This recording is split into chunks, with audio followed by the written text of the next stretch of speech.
Hi everybody, it's Chris, and welcome to another video by the Infinity System. This time around, at long last, we're finally giving you our series review and wrap-up of Moon Knight. After having done all of the individual episodes and weighed them using human hearts and the feathers, as in the ancient Egyptian Book of the Dead, for the final review we've decided to eschew that rating system for now, as it would simply take way too long based off of your guys' comments and some of the information that's come to light later on in the series to go back and award and take away and add and subtract until we reach a final total for the series. That would take way too long, and you'd never get this video, which we have already had enough trouble getting in. For some reason, we've had a lot of passive influence against this one. We're not sure. Maybe it's the gods are angry. Let's hope not. Anyway, hopefully we can get it done. So what we're going to do instead is we're going to go over each episode and go off of the top comments for each episode, or questions or concerns, points of view that you have had over the course of the series. And then we'll go ahead and we'll tally up what we consider to be the best and worst aspects of each episode, and then at the end we'll wrap up the series review with our final thoughts on Moon Knight, its representation on as far as DID goes as a whole, and the series altogether. So let's go ahead and get started. For episode 1, your guys' feedback basically consisted almost unanimously of one particular thing, which was that you found that we were far too harsh in judging characters on their violent actions and awarding too many hearts versus feathers. Now, we'll explain our reasoning for this in a minute, but let's read what you had to say. Sib here put it bluntly. I can understand giving a heart for violence committed by alters, but I think it should be considered that, while this is a character who has DID, the system is also a superhero where violence is used. Fair points there. Calvin Johnson had this to say. It's interesting that you are choosing to add hearts for every violent action. After all, it's the MCU, and violence is a near certainty when dealing with superheroes. And finally, Timon the Lagius had this to say. The only problem I have with such evaluation criteria is why applying real-life expectation methods to a fictional storyline based on comic books. Well, this is why, and why our initial reaction might have seemed a little bit extreme, and we'll freely admit that it was. First off, we didn't read the comic books, we didn't know the story, and we were approaching the series as a completely new viewer that was being presented the content that was shown in the show and how it represented DID or mental health altogether.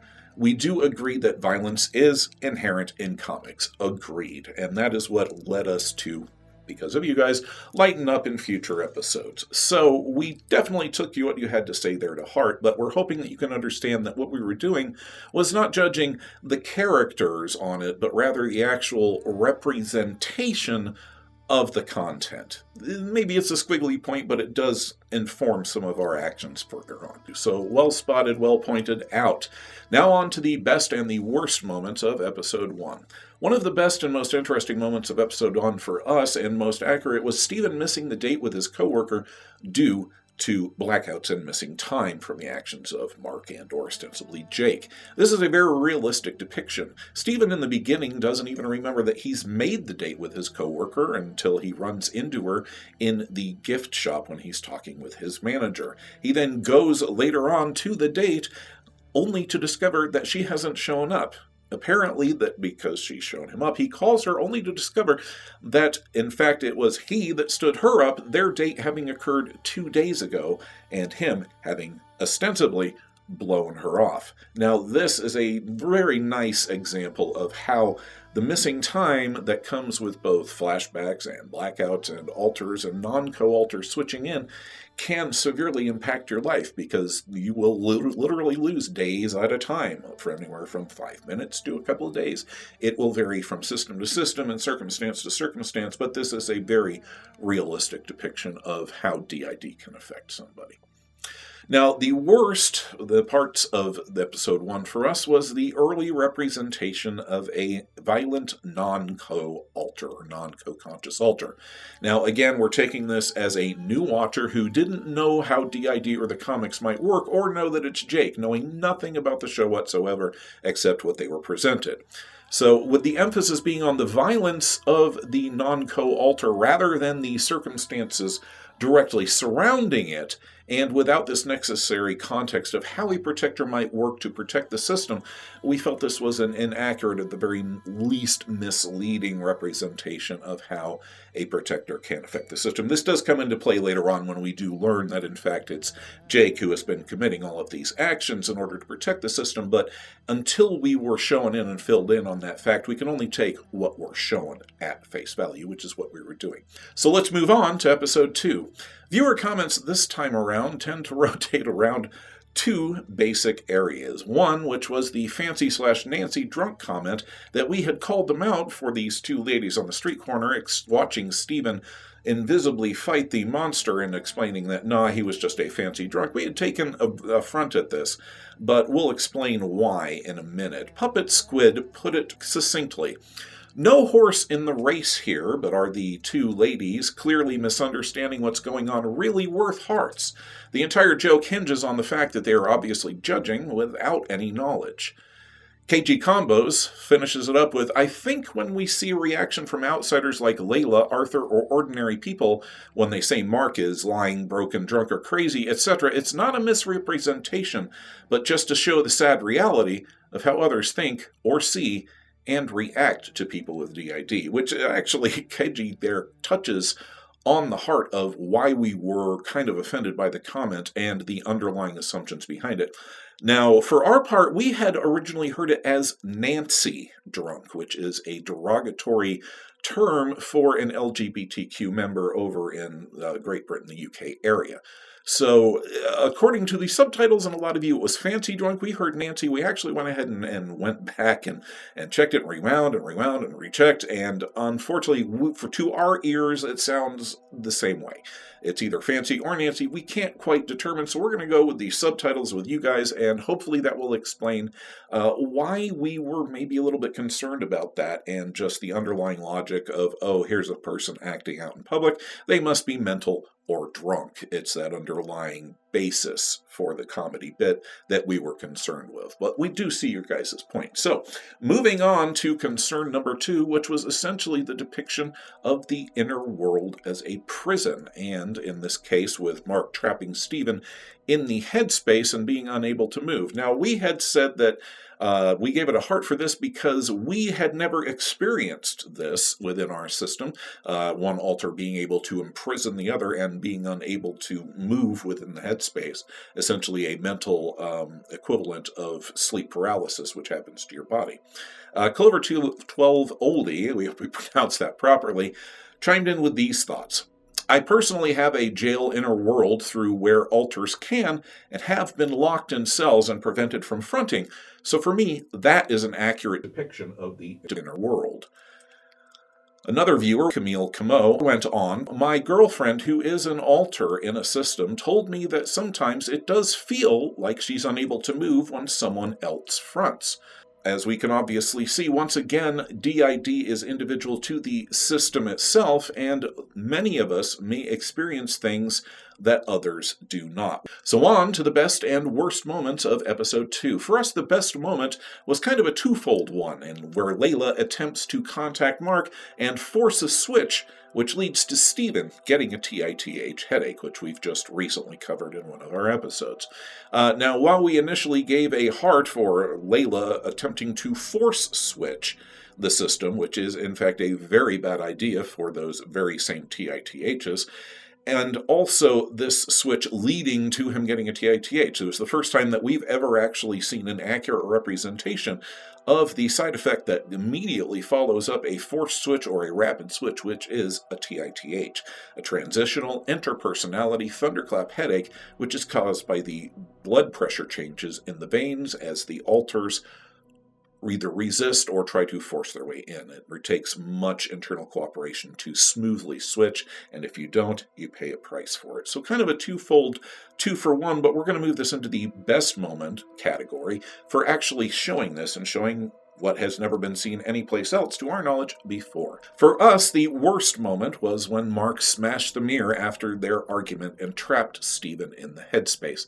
This was an intense moment of altar-on-altar violence, and one that we felt provided a negative representation of altar communication, which obviously it does, but also in our mistaken, as we just explained, belief that and one altar could not trap another in the headspace. But it was just a terribly violent moment there, and we know that it was meant to be, but for us that was definitely the worst moment, just the whole idea of that level of violence being perpetuated from one altar to another. Maybe we're lucky that we haven't had that happen so far, knock on wood. All right, so moving on to episode 3. Your comments this time basically fell into a couple of different categories. 1, Harrow and the bad guys using the broken need to be fixed, and emphasis that this is not correct. In the episode, we had rounded out Harrow and the bad guys for repeatedly using the you're broken, you're fixed, they're mentally ill, they're unstable routine, which is a very common trope to represent DID and mental health overall throughout Hollywood. There's not been a lot of positive representation. It's very easy to fall into and to use and abuse trope. So, Tasteful Tuna had some thoughts on it. Perhaps interestingly, reactions I've seen to this episode from people with little to no prior knowledge of DID have recognized that what Harrow is doing when he's calling Mark/Stephen insane is manipulative and, importantly, incorrect. The point seems to be to put the gaslighting in the mouth of the villain in order to show that it's wrong, and I think that's coming across pretty clearly, judging by how people are reacting to Harrow's manipulations. User Witty had this to say: I love how this show keeps reiterating that the people saying, you need to be fixed, you're broken, we can heal you, are the villains. It's very nice for a change, and we couldn't agree more. All right, on to the best and worst moments for us. The best moment was showing that various alters have differing interests, skills, and skill sets, but may resist relying on other alters or resist surrendering the front, as in when Mark and Layla are trying to figure out the star map, and Stephen is the only one that can actually put it together, decode the information, and move them on to the next point in the story. Again, proving that different alters can have different skills and different skill sets, but that we need to learn to rely on each other in what is termed functional multiplicity so that we can use all of those various skills for the betterment of the whole. Our worst moment was Harrow's gaslighting, manipulation, and portrayal of Mark and Stephen as broken and unstable. As we've already talked about, that perpetuates but also calls attention to the mainstream perception of mental disorder. So again, kind of a 2-for-1. Even though it's a bad moment and a bad thing to fall into, they were actually portraying it that way deliberately to produce a positive effect. So yay, Marvel, if it's convoluted a little bit. Okay, so moving on to episode 4. This time around, your comments centered on several things. First was the kiss between Stephen and Layla, where Stephen takes advantage of the moment to passionately kiss Layla, showing her his burgeoning feelings for her. Layla appears to be confused about this, and while she doesn't exactly resist, there's a kind of a lack of passion between the two. Now, was this just bad acting, or reticence among the actors, or something deeper? Wander and Wonder had an excellent observation. One thing I perceived differently was the kiss between Stephen and Layla. As someone without DID, it seemed to me that Layla was differentiating between Stephen and Mark, but was also confused about her feelings for them, each, as they share a body, but interact with her differently.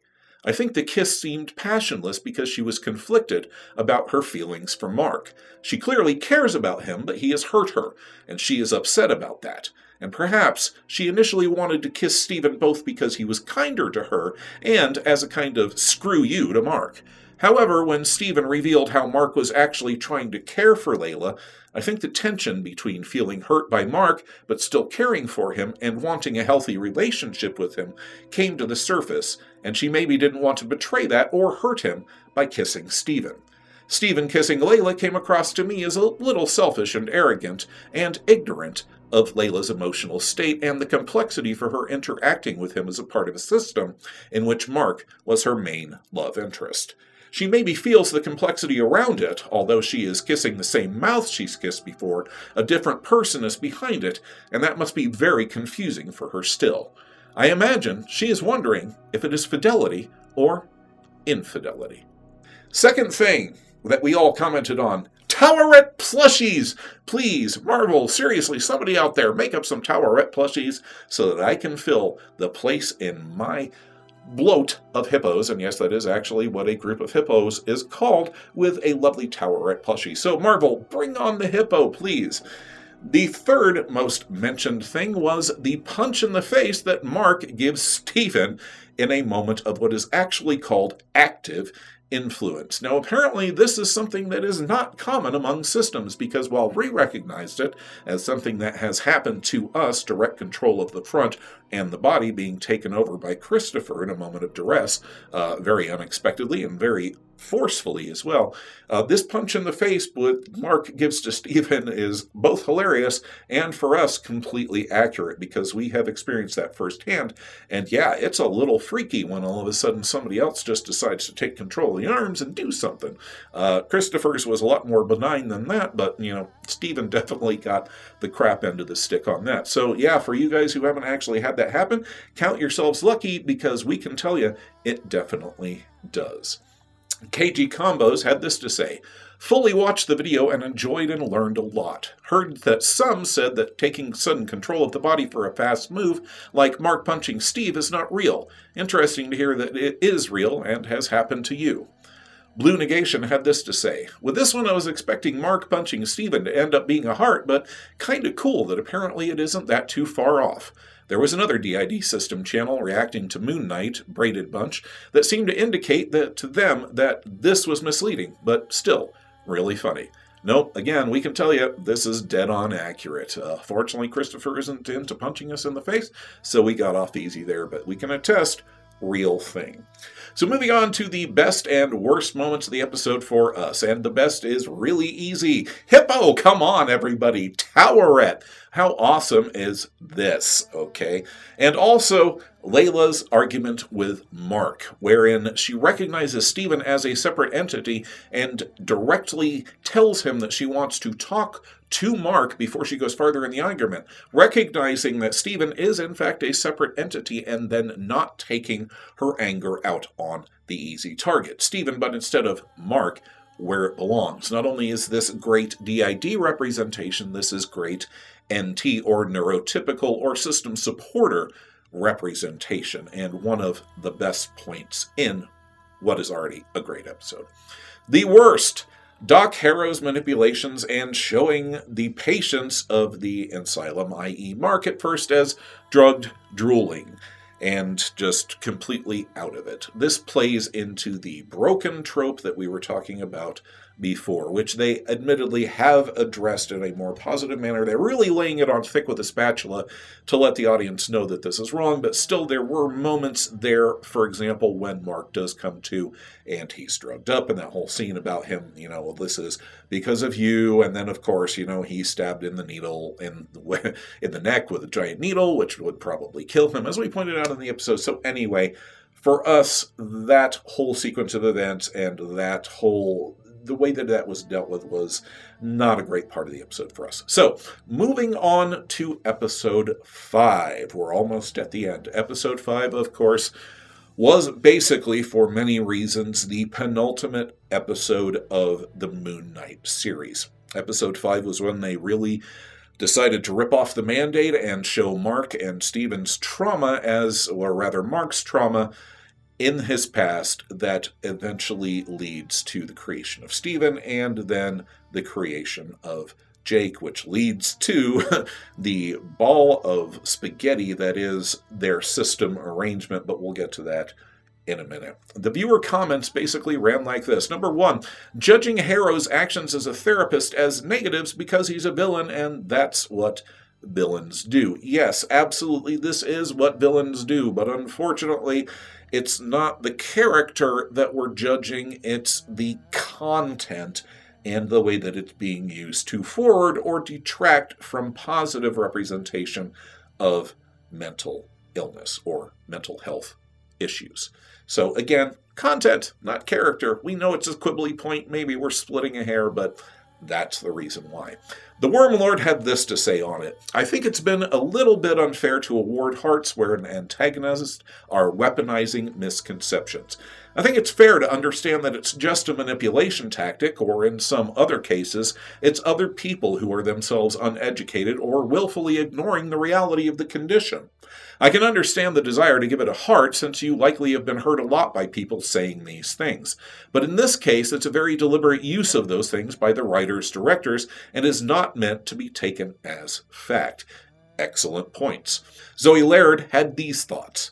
I think some of the misleading representation that you've mentioned in relation to Doc Harrow and Reality Harrow from earlier episodes is shorthand for showing the audience that he's the villain. Obviously, doesn't make it any better. Succinctly, summated, and well-spoken. The second most frequent comments were on the EP A&P breakdown of Mark, Stephen, and Jake, and their depiction of when and how the trauma and the fracture that it causes in Mark is shown in the episode. In the episode, his mother goes in, she is physically, verbally abusing him, and Mark, or rather is about to, and Mark switches to Stephen. As the door closes and we hear the mother beginning to abuse him, it is still Stephen that we see in the body, but it is later hypothesized that at that point Jake was created in order to actually take the abuse, which is what several of you had to say. Now we're going to get to this in depth after the summation of episode 6, because it's a tangled ball of wax and we had to do a great deal of research on it.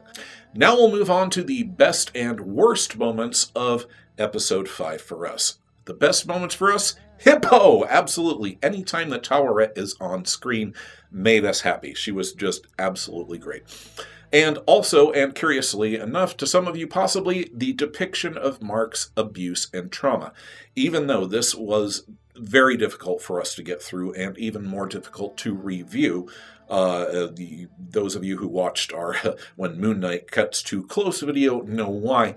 This has stood among the most accurate depictions of abuse and trauma, physical abuse, emotional abuse, and psychological abuse that we have ever seen, either in a movie or on TV. So Marvel definitely nailed it there. This is exactly the kind of thing that a child goes through that leads to DID, that leads to the interruption of the ego states, their formation, and leads to the EPs and the ANPs, the apparently normal parts that don't contain the trauma and can function in the outside world, and the EPs that do contain the trauma. So even though it was terrible, even though it was gut-wrenching, it was one of the best moments within episode 5 for us. Now, the worst for us was Doc Harrow's seriously bad therapy, bad practices, and gaslighting. And yes, we know he's a villain again, but these are real-world issues, and these are misconceptions and misrepresentations that continue to be presented again and again and again and again. It's incremental change, we understand. But if we don't draw attention to these underlying issues and misrepresentations and misunderstandings and misconceptions, we'll never be able to positively influence the narrative later on. It's very important. Again, maybe it's a squiggly point, maybe not, maybe you get where we're coming from, maybe not, that's okay, but that's our feelings on that. On to episode 6, the finale, and this time the viewer comments rightfully focused on the ending, the stink beetle of the ending that they gave us after a series wrap-up that provided great representation for both NTs and DID systems, showing active, functional multiplicity, cooperation among alters to win the day, kick the bad guy's ass, and they all live happily ever after. Until the bit after the credits, when Marvel has to do Marvel and throw in the Jake as an evil alter ending. So, was Jake in fact directed in his violence, acting as a non-co-protector for the protection of the system under extreme circumstances? Or was he simply a vicious, evil, alter psycho continuation of the DID trope in Hollywood media? Again, the problem is not that DID is represented in horror films or suspense films, it's that it's only represented in that way. So let's get to your thoughts. Lana-san had this to say. My initial reaction to Jake's intro was super similar to your thoughts, actually. I was so upset that they'd go that route. Now that it's had time to marinate a bit, though, I think it may be quite misleading and most likely for some cheap shock value. There's a few reasons why Marvel won't actually go with the evil alter trope beyond it being terrible representation. We 100% agree. Firstly, I noticed that every scene where Jake has fronted or been hinted at has been when the body is in extreme distress and he's come out to save or protect them. When Mark is fighting the two men in Cairo, when he gets knocked out, and of course during the very last fight when all hope seems lost and they're about to be killed by Harrow. This makes me think that everything Jake does is to protect the body. While killing killing Harrow and serving Khonshu doesn't necessarily fit this pattern, I'm curious and cautiously optimistic that this will be expanded on in future projects. Secondly, having some time to look back at the series overall, I noticed a few indications to the fact that while Jake seems to be more of the ends justify the means type out of the three, he doesn't just kill randomly. When Mark is initially fighting the two men in Cairo and Jake fronts the first time, he doesn't kill the men. He just likely tells them off and then intends to leave for the airport, which is when Mark comes into the taxi. This leads me to believe that Jake had only threatened them and let them go their way and had not initially intended on killing them. He only does so the second time he fronts after Mark is knocked out and taken to the cliff, probably to be killed by the men. There's also the fact that he most likely was the one who got a date for Steven in the first episode, indicating that he cares for him. That is a fascinating idea and would indeed put Jake's relationship with the system in an entirely new role, if that could be confirmed. And in fact, if it was Jake that made that date for Steven rather than Mark. Great thoughts, great analysis, great possibility there at the end. So, onwards to the best and worst moments of the episode, at least for us. One of the best moments for us was Mark and Steven's functional multiplicity and cooperation. This was really great to see over the course of the series evolve, and particularly at the end there where they're working in tandem, working together, recognizing that they have different skill sets, and even going so far as to take that and use it to overcome their trauma and to overcome their arrangement with Khonshu, winning their ostensible freedom until Marvel throws it away at the end. So this was an excellent representation. Again, one of the sterling moments in the series where Marvel really got it right as far as the idea is concerned. And then, of course, the worst part of the episode was the ending, and the use of Khonshu reinforcing the deeply disturbed trope in his comments to Harrow before Jake puts 3 or 4 holes into him. And, of course, for Jake to perpetuate the hidden, violent alter trope. So, did Jake actually have good motivations? Was it just the evil alter trope? We'll leave you to decide. Ultimately, we're kind of hoping that there's going to be a Moon Knight Season 2 where they might clean up some of these areas, answer a few questions, and turn what might be a misrepresentation into a good representation. And finally, and at last, we come to the Moon Knight system breakdown, where hopefully we can answer some of the questions posed by Episode 5 and the trauma/abuse scene. Now, in that scene, we are not told at that point that Jake is a third member of the system. Marvel saves that for their tidbit at the very end, when it could have drastically changed, or at least given context to the earlier episodes, particularly Episode 5. As is, we are only shown that Mark is the core or the original, and when his mother is coming in to abuse him, he then switches to Steven, a positive interject who has been created in order to help deal with the traumatic events. Now, the trouble with this, though, is that positive interjects are ANPs and not EPs. This is further confusing because Stephen, throughout the course of the series, does not appear to be a trauma holder. In fact, this is a major point in the story. Mark does remember all of the trauma and is trying to hide it from Stephen, who does not. So, is Stephen an ANP, an apparently normal part? Marvel does seem to be leading on, and this would make sense under the theory of structural dissociation, but, again, they show Mark switching to Stephen immediately before the abuse, which would make Stephen a trauma holder, an EP, and he would remember the abuse. So this is an inherent contradiction set up in episode 5 that is then actually later resolved a bit through the tidbit at the end of episode 6 and the end of the series. So basically what it boils down to, and we had to do quite a bit of research, thank you Data, into this to discover that there is a solution and that in fact the representation of a system that some of you have guessed at is in fact the correct one. It goes like this. Mark is the core or original or host personality and is a trauma holder. He remembers the trauma as has been shown in there. Therefore, he is both an EP and an ANP, which would seem to be, not possible on the source, a contradiction in terms, but we'll get to that in just a second. Stephen is a positive interject, as we stated before, based off of the Indiana Jones knockoff movie that Mark and his brother watched excessively in their youth. So that's where Stephen came from, a positive interject. So he is not a trauma holder. Therefore, he is an ANP. Now, as we know, at this point, what they did not show us in episode 5 was that indeed, as the door shuts, Jake at that point then switches in for Stephen and is a trauma holder, taking the trauma for him and then forming the role of protector to the system later on. So, Jake, EP, Stephen, ANP, and Mark, ANP/EP?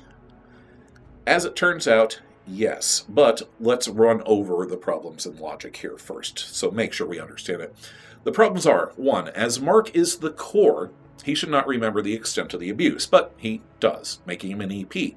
This flies against the nature of DID as the memories are walled off. And Mark should not have such clear memories of the trauma, perhaps vague feelings, but not direct memories. That's what DID is for. But if he's an if he's an EP or a trauma holder, then how can he also be an ANP, as he can clearly function as a mercenary in the outside world? Now, Stephen is a pure positive interject ANP and is not an EP or a trauma holder, as we've covered before. Jake is an EP and trauma holder that took the abuse. So if Jake is an EP, why is he not a little? Did he choose to grow up? The same with Stephen. Has he been out? Has Mark been allowing Stephen out enough time in order to grow up? Or has Stephen basically been taking the helm whenever he gets the opportunity? So, confused? At this point, you should be. Basically, it boils down to 2 different ways that the system came into being. Either Mark split into Stephen, and then Jake splits off from Stephen, which is known as alterception, or a system inside of a system, or an alter inside of an alter having alters. This is a case in our system. Jack, John, and Mimi all came into being at the same time from Christopher D., who himself was an alter and a trauma holder as well. Or we have Mark then splitting into Stephen and Jake at the same time, which would be known as a double split. So either we have Mark, Stephen, Jake, or we have Mark, Stephen, Jake. Either way, Stephen ends up being the ANP, Jake is the EP, and Mark is the ANP and EP at the same time. Which is the central question. Can the core original both be ANP and an EP? The answer is yes. In some research that we have dug up, thank you very much, Mr. Data, it is possible for the original or the host or the core to function both or have qualities of both. They may remember bits of the trauma, small bits of the trauma, enough to qualify as an EP, but primarily they're an ANP and have functioned that way. Or they've acted kind of as an intermediary between the two, which has more or less been my role where we have certain ANPs like Bootstraps, who does all physical labor and outside work, things like that, Rosemary, who takes care of the cooking and the housework, cleaning, things like that, and then I'm just kind of in the middle, dealing as a switchboard for everyone else. So that's how the Moon Knight system works, or at least to the best of our ability and the best of what we could find on the theory of structural dissociation and current research. We hope that maybe cleared up the things there. So, how about the series overall? As a conclusion, we found that Moon Knight overall gave good and, in some places, excellent representation of mental health and, in particular, DID. In other places, not so much. So a bit of a mixed bag. But given the complexity of DID and that the producers went through the trouble to bring on outside professional consultation into mental health and especially DID, the producers did a decent job. And despite its issues, Moon Knight stands as one of the best pieces of representation of DID that we've seen from Hollywood and the small screen to date. That's our thoughts on the Moon Knight series as a whole. Feel free to sound off with your thoughts in the comment section down there below. What did you think of Moon Knight the series? Do you think that it gave an accurate representation of DID? Did you learn something as a DID member? Did you learn something as an NT about DID that you didn't know before? Hit us up in the comment section with your thoughts. We'd like to ask that you click like, share, and subscribe. And the very last thing, as always, we remind you that you are loved, that you are strong, and that you are not alone. I'm Chris. Thanks for watching.